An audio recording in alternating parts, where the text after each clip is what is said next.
আসসালামু আলাইকুম। কখনো কখনো আমাদের নতুন কোনো স্টুডেন্ট ভর্তি হলে কিংবা কোনো স্টুডেন্টের প্রয়োজন হলে যে সিঙ্গেল কাউকে ফিস অ্যাসাইন করে তার পেমেন্টটা নেব, তার জন্য আমাদের যে কাজটা করতে হবে সেটার জন্য হচ্ছে কি আমি ওই স্টুডেন্টের আইডিটা নেব। আগে আইডিটা নিয়ে আমি এই ফিস অ্যাসাইনে যাব। ধরুন আমি স্টুডেন্ট টেবিল থেকে আইডিটা নিচ্ছি, যে তাকে আমি নতুন করে ফিস অ্যাসাইন করব।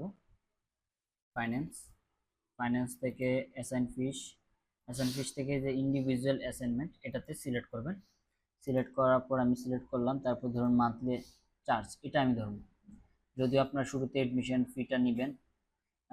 আমি দেখানোর স্বার্থে, যেহেতু এডমিশন ফি অলরেডি অ্যাসাইন হয়ে গেছে, আপনি যে এডমিশন ফি দিতে চান দেখেন যে দেখাবে অলরেডি অ্যাসাইন হয়ে গেছে। আমি যদি অনলাইন চার্জটা দিই, এটা যেহেতু গত ভিডিওতে অ্যাসাইন করছি এটাই দেখাবে।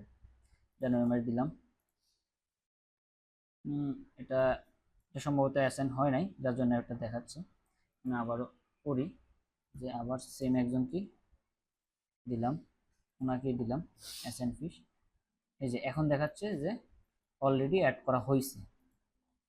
এইভাবে আপনারা সিঙ্গেল কাউকে ফিস অ্যাসাইন করে দিবেন যে ফিসগুলো অ্যাসাইন করতে চাচ্ছেন। ঠিক আছে। এখন ধরুন আপনি ভুলবশত কোনো একটা ক্লাসের ফিস অ্যাসাইন করে ফেলছেন, আপনি চাচ্ছেন যে রিমুভ করতেন। যদি পেমেন্ট নিয়ে থাকেন তাহলে সেটা রিমুভ করতে পারবেন না, যদি পেমেন্ট না নিয়ে থাকেন তাহলে বাল্ক ফিস অ্যাসাইন এখান থেকে আপনি রিমুভ করতে পারবেন। ধরুন আমি ক্লাস 9 যাওয়ার পর জেনারেল, অনাবাসিক, এই যে আমি কি কি ফিস অ্যাসাইন করছি, এই যে অ্যাসাইন এডমিশন ফি, মান্থলি ফি, আমি এই দুইটা ফিস অ্যাসাইন করছিলাম। আমি যদি এডমিশন ফিটা সিলেক্ট করি, রিমুভ স্টুডেন্ট। আচ্ছা, দেখানোর আগে আরেকবার আমি ড্যাশবোর্ডে যাই, পাশের ট্যাব ওপেন করে দেখেন এখানে হচ্ছে 30,220 টাকা।